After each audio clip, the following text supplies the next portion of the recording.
Open your Bibles, please, to the Gospel of St. Luke, chapter number 18. Our text verses are verses number 15 through 17. And the message today is entitled, "What did Jesus teach us concerning children?" I don't know if you remember or not, but we began our theme, "What Would Jesus Do?" January the 7th of 2017. And if I count right, that's 5 years now. And we're learning through all the words and deeds of Jesus how to pattern our lives after his, what he would have us do. Luke chapter 18, look at verses number 15 through 17.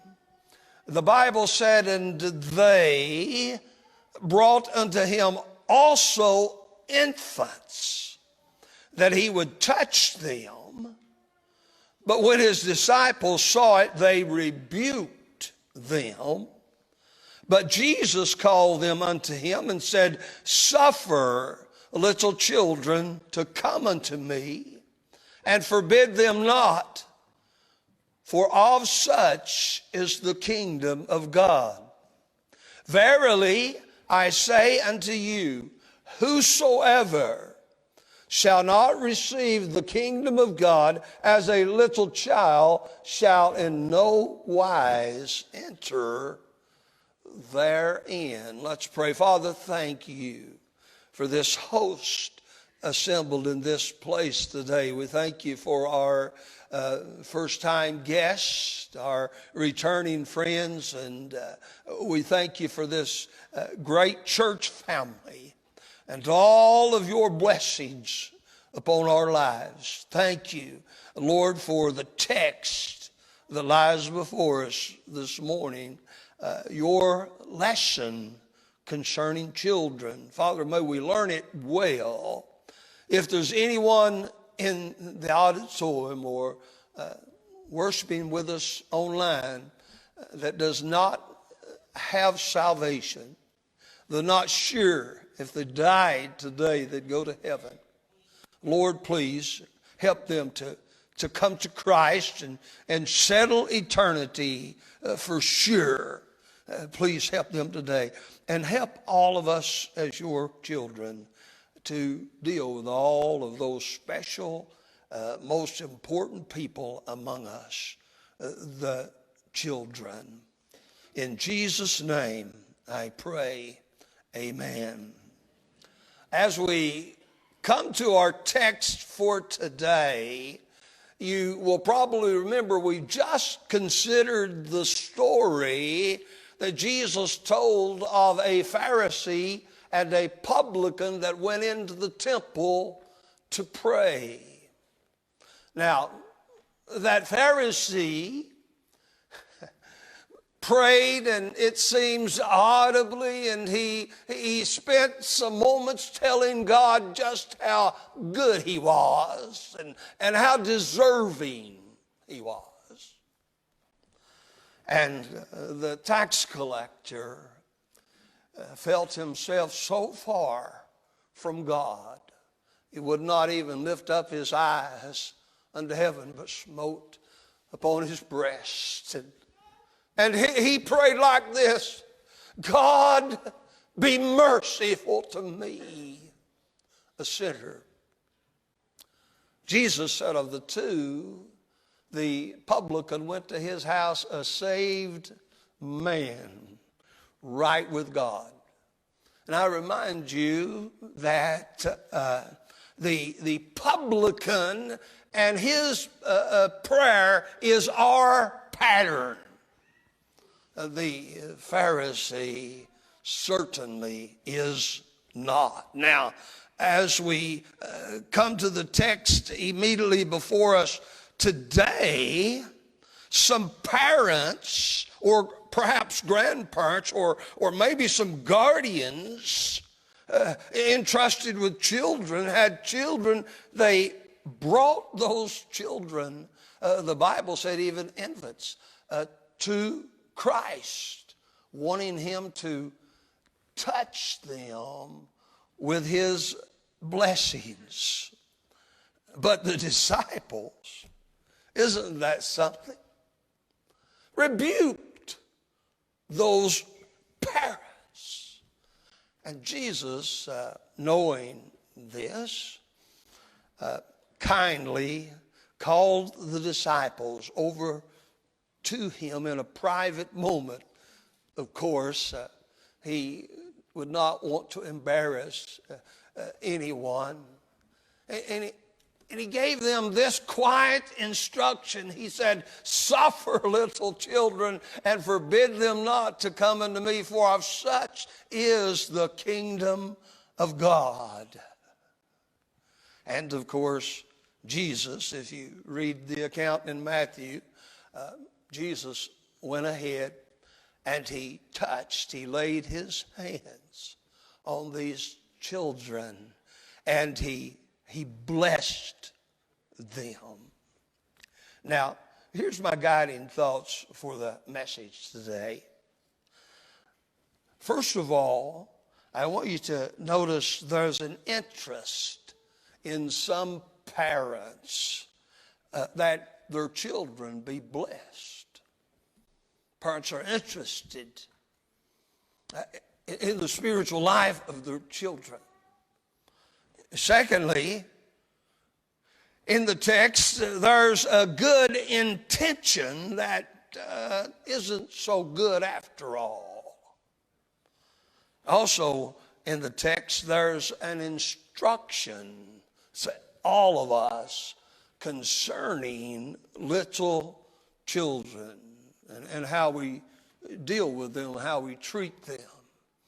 And lastly, there is an imperative presented to each and every one of us.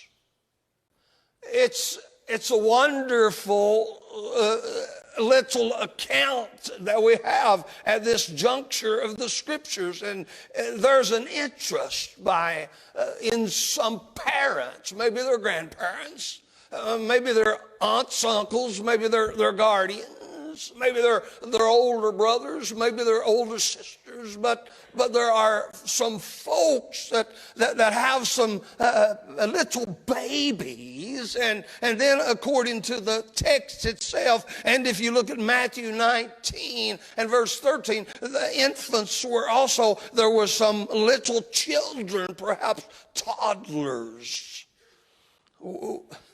with those children that are being brought by parents to Christ.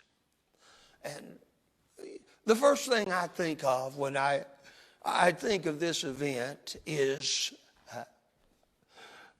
the average normal moms and dads and grandmas and grandpas, aunts and uncles, the normal parents that we deal with in ministry today. They make me think of today and the way parents are.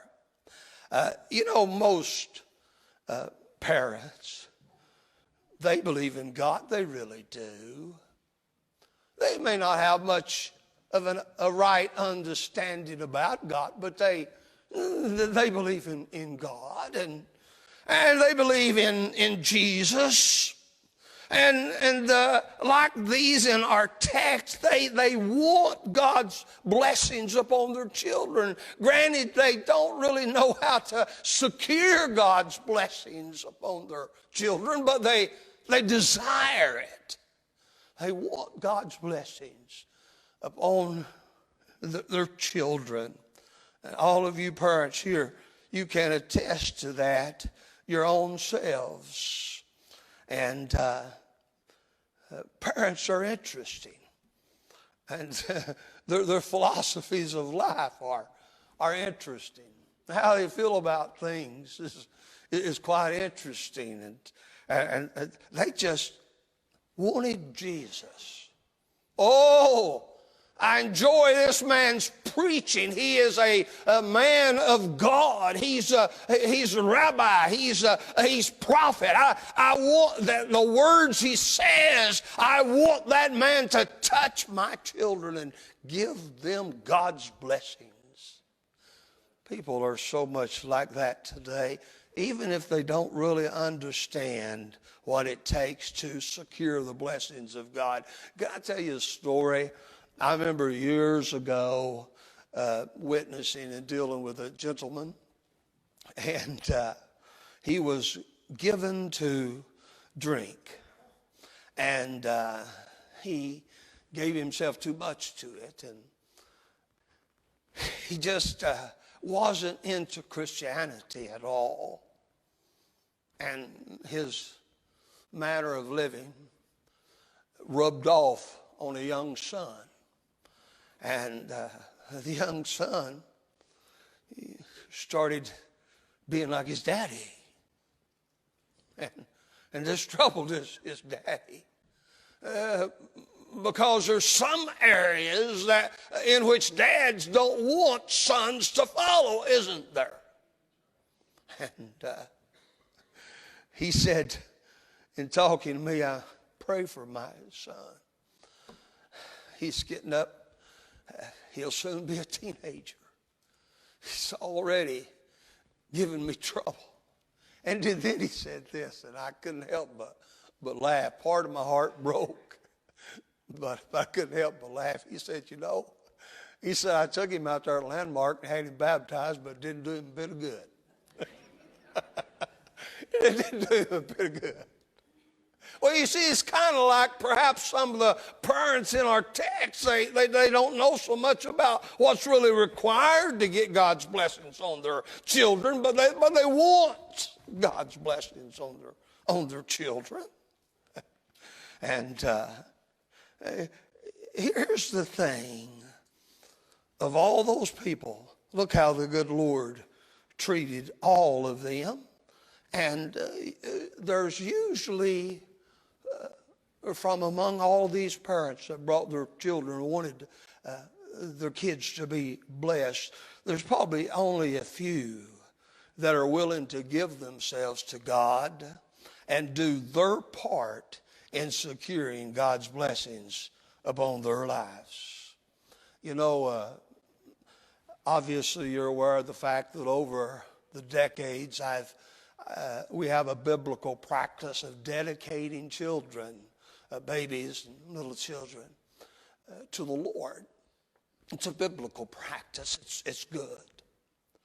And I love to see parents, when they're committed to Christ themselves, and they want so for God to shape and mold their life and to help them shape and mold the lives of their children, that they bring their little children to the altar and lay that little child down and commit it to the Lord while praying and asking God to give them the strength and the stamina and the spirituality to raise them up in the nurture and admonition of God. That is such a blessing when parents are like that. But sadly, many parents, they kind of, you've heard of the fairy godmother?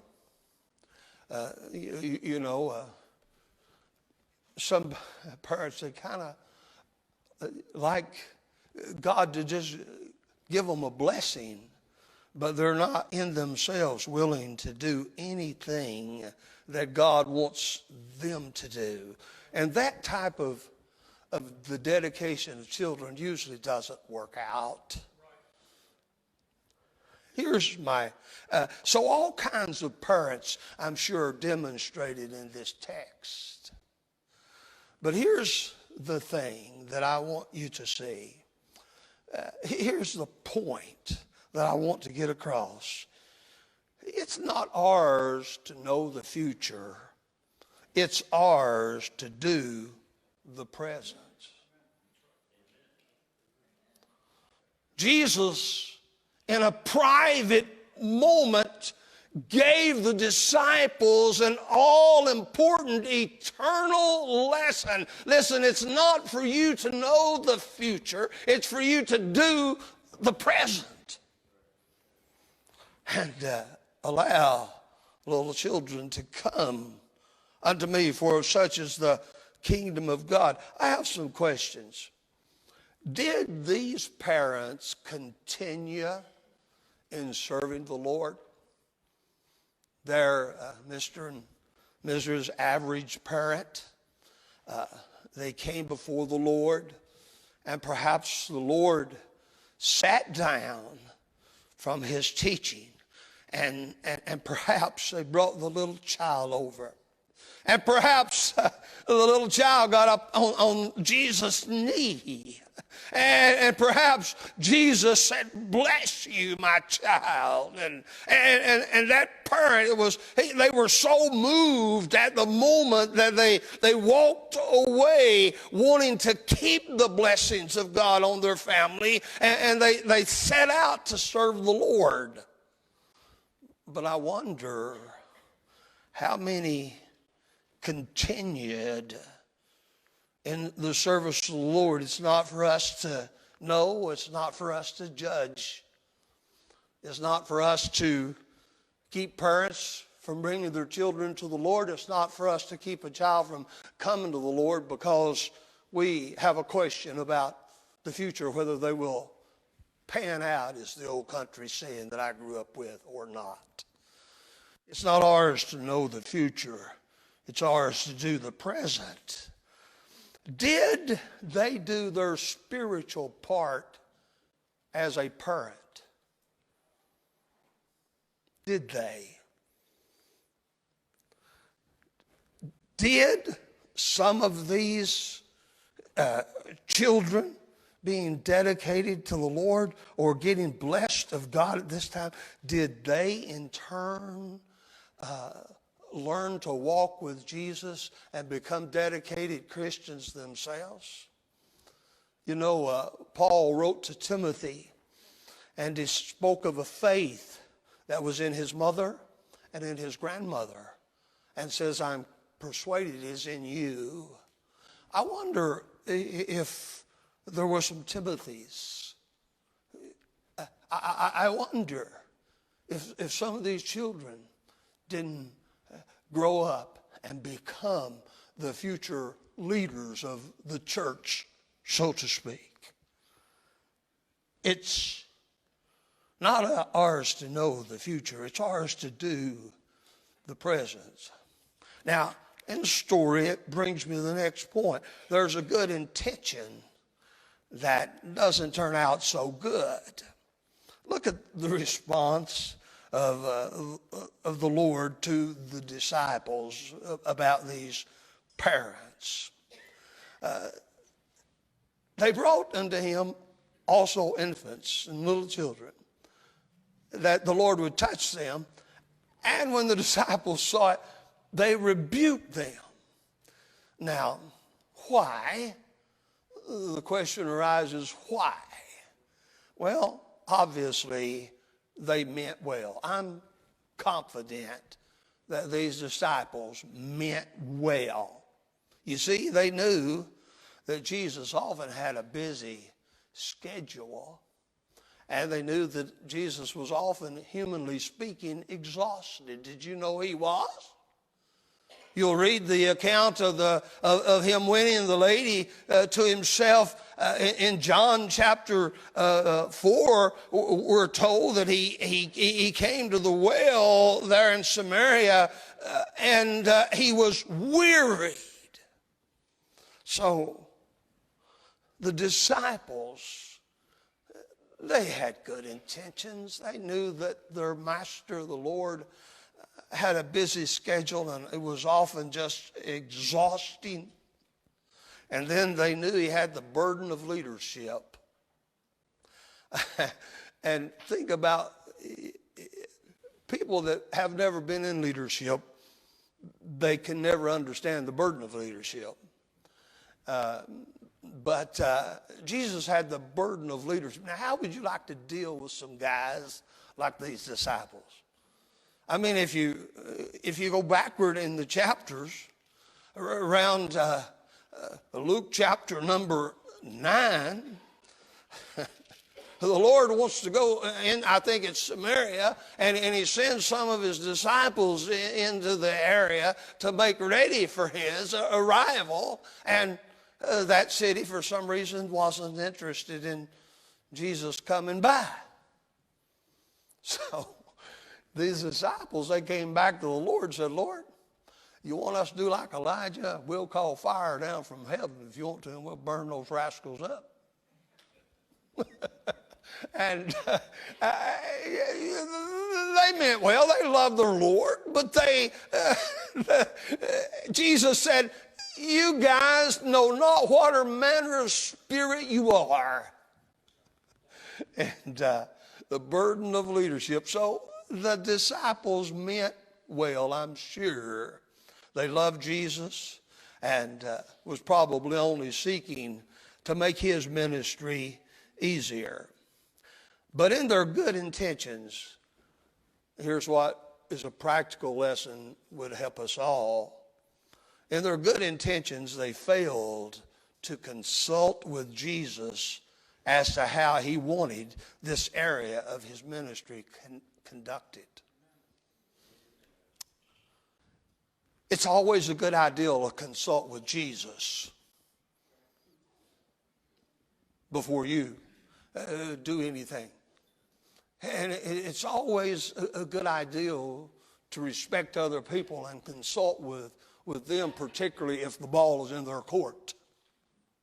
You understand what I mean? In other words, don't speak for people unless you have the permission, their permission to speak for them. I've spoken for my wife a time or two, and I wished I hadn't. That ever happened to you?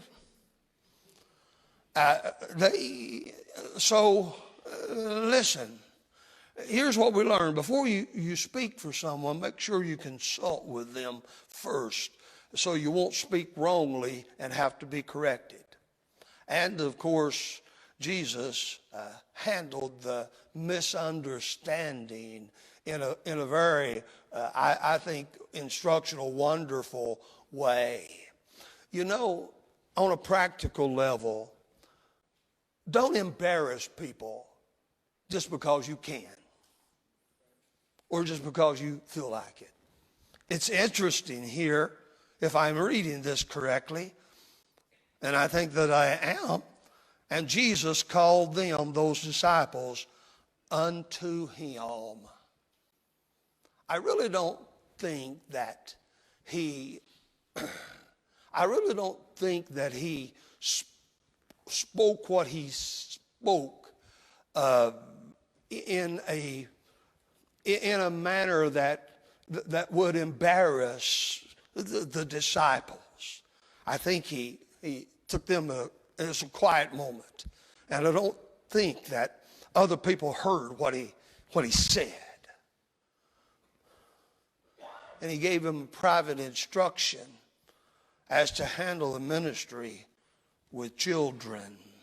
And perhaps in scenarios like that in our life, we can learn these two practical things.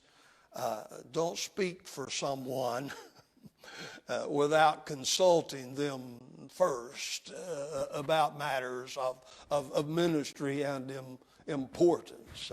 May I just inject this? As pastor, I certainly do not appreciate when someone speaks for me, what I would do or what I would react in a given situation whenever I'm a text away or just a quiet consultation away. And I'm sure you're the same way in your life. And then the second lesson we learn very practically is if someone does that inadvertently be kind and in a private moment say, this is really what I would do. And please remember that. So, thirdly, there's an instruction concerning the children, and that's what we get into now. Jesus, knowing what his disciples were doing, called them over to him and instructed them how to deal with little children and with babies and with parents that were bringing their little children and their little babies to the Lord. Sometimes your good intentions don't turn out so good.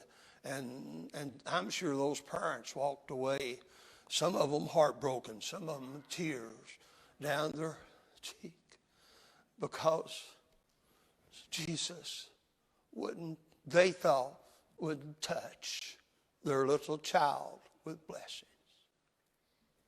I'm a parent. I'm a grandparent. I know with all I speak. Always deal kindly with parents regarding children. And Jesus gives them instruction. Now, the question arises, did Jesus overhear them rebuking some of the parents? Ma'am, we can't have this. You're going to have to go and be seated. Jesus is too busy. Did Jesus overhear this naturally? Well, he may have. But you got to remember, Jesus didn't have to overhear anything because he already knows everything. John 1 is a wonderful story. When you reach verse 48, Nathanael, he's sitting over there in the field underneath a tree, a fig tree, I think it was. And evidently he's dreaming, maybe about Jacob's ladder. But anyway, they bring him over to Jesus, and he's greatly moved. And Jesus said, you're a guy in whom there's no guile. And he said, wow, you know so much about us. You must be the Messiah. And Jesus said, did you know this? While you were over there under that fig tree, I knew where you were sitting. I knew you were sleeping. I knew what you were dreaming. Jesus is God. He knows everything there is to know about any of us. And he knows our attitude. And he knows how we treat people. And he knows whether we're kind to parents or not. And kind to people or not. Matthew chapter 9, why think you evil in your heart? Jesus knows the very thought. Did you know this?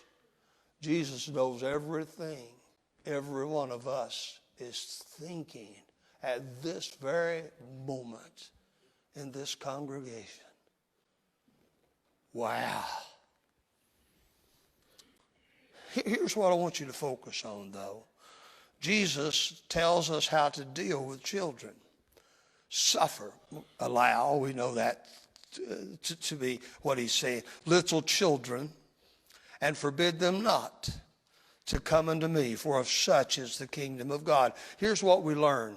Number one, deal kindly with parents who want God's blessings on their children, regardless of the knowledge level of the parents. Very kindly address their spiritual concerns or their misunderstandings. You know, over the years, I have had parents, grandparents, ask me about bringing a child to church and dedicating them to the Lord. And obviously, in those, there's been some situations where I knew that I knew that it wouldn't be anything but an empty formality.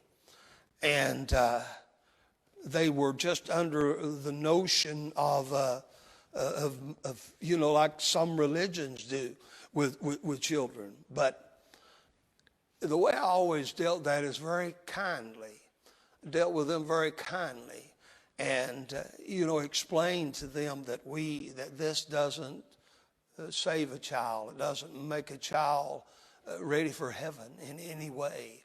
And I explained to them really what this is. It's about you. As you're dedicating the child, you, sir, you, ma'am, are dedicating yourself to do your part in the nurture and admonition of this Lord. And you're committed to keep them in Sunday school and church. And I've made very, very, very, if any, few enemies over the years. Simply, there's a way to handle things and a way not to handle.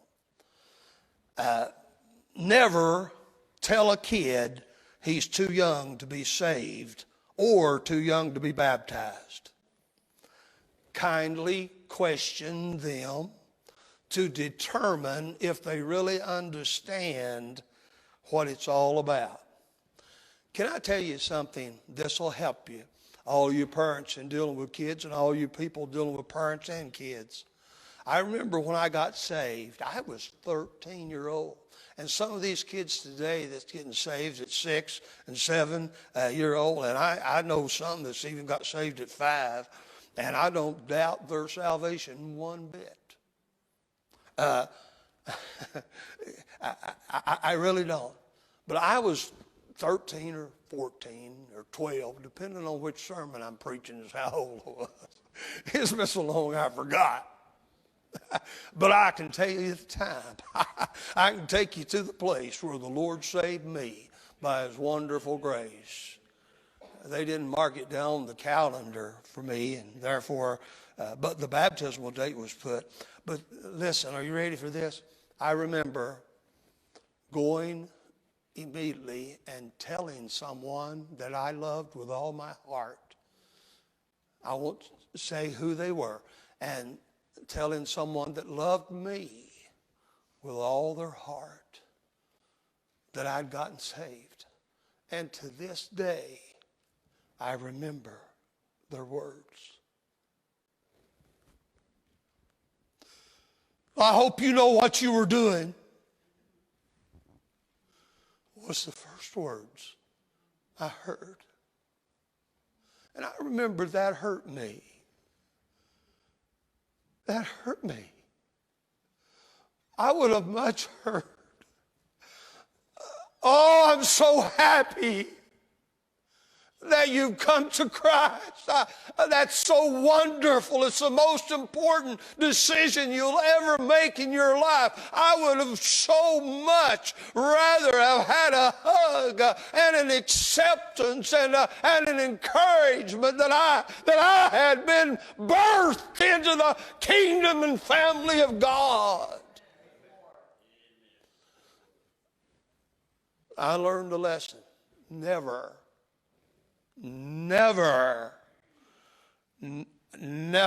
you see, tell a kid that they're too young to be saved or to be baptized. It's much, much better to lovingly guide and direct and ascertain the best you can.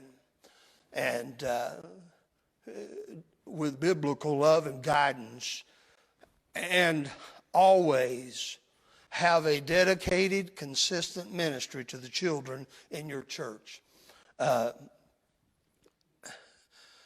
me say that again. Always have a dedicated, consistent ministry to children and youth in your church and in your sphere of influence. You know, I was so, this has been such a wonderful year. Sometimes I just bow my head and tears roll down the old pastor's cheeks. as I think what a wonderful year God has given us, met our needs and answered our prayers. I was blessed this week, so blessed.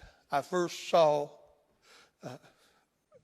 Chris, I think it was your post, or maybe you had sent it to the church or something.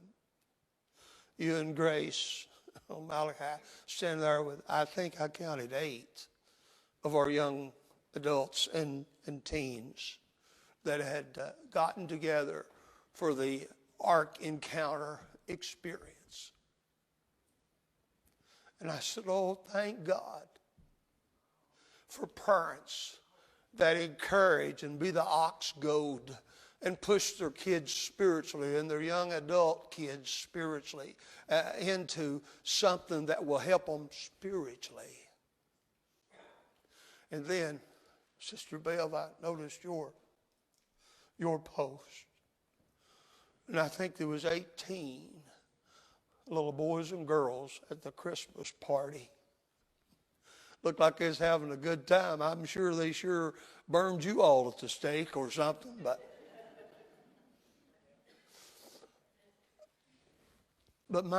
what life-changing moments these can be in the life of the youth.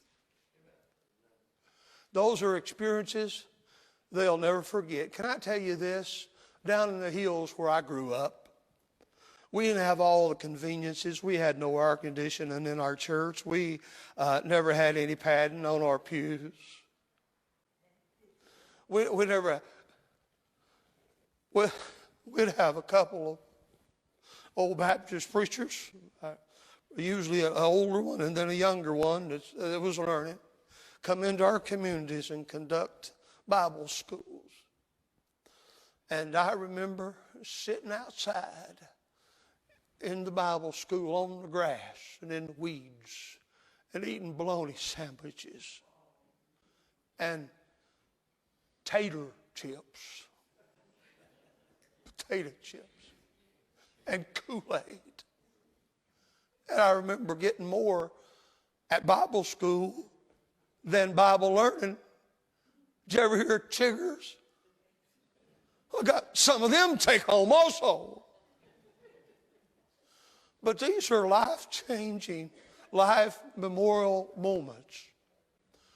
And adults, moms and dads always have a ministry to young people and children about the things of God.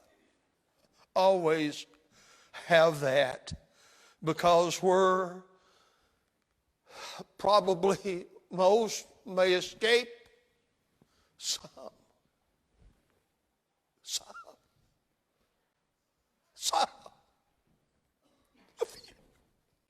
We'll get in the net. They'll be the next fishers of men. Lastly, there's an imperative presented.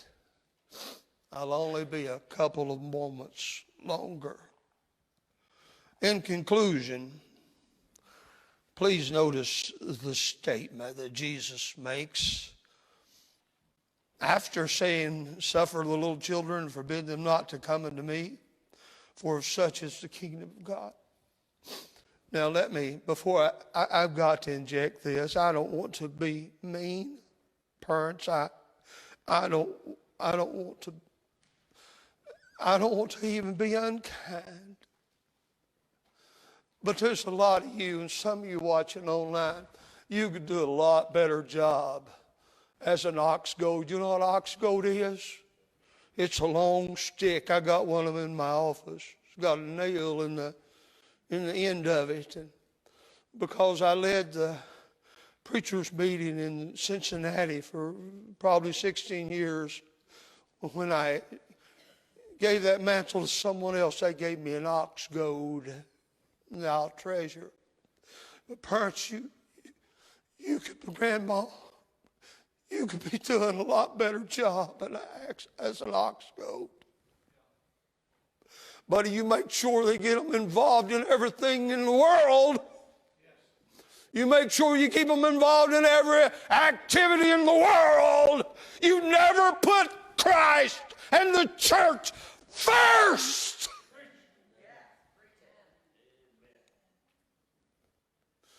And you can do a lot better job.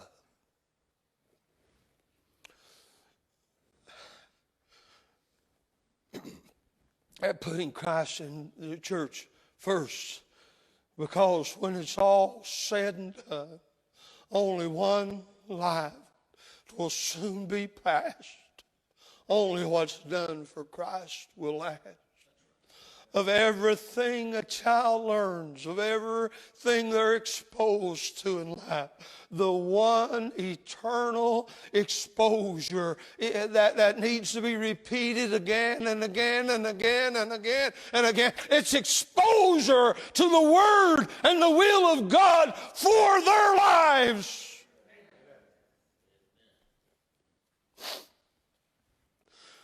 There's an imperative presented. After saying, "Suffer little children, forbid them not to come unto me, for of such is the kingdom of God," Jesus drove home the heart attitude that is expected in our lives. He said, "Whosoever shall not receive the kingdom of God as a little child shall in no wise enter therein." A child believes what they're told.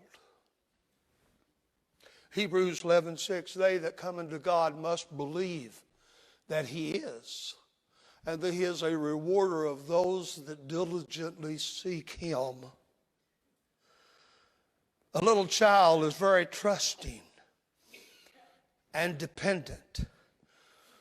They're very much comfortable in your strong arm, and they think very little, if any, about a fall from the arms of mom and dad. A little child accepts guidance and is very loving. And Jesus said to all you rough fishermen, all you cussing fishermen like Peter, all you tax collectors, all you roughhousers, all you adults, He said, if you get to go to heaven, you got to humble that heart down just like a little child. And salvation is about trusting the Lord Jesus Christ. It's about Him. And it's about you embracing Him and letting Him hold you. And no matter how big you are or what you think, salvation will only transpire when you come like the publican. God, be merciful to me, a sinner. Forgive me, Lord. Save my soul. I'm trusting completely in you. I'm letting you pick me up. You're going to hold me in your arms. It's an imperative. It's a must. And I hope that you'll do it. No one under the sound of I don't want anyone that ever is around Pastor Raines and comes around. I don't want none of you to ever be lost. I want you to get saved. You that listen online, come to God as a little child. You'll be surprised the intimacy you'll discover with Christ when as a little child you place yourself in His arms. Let's stand.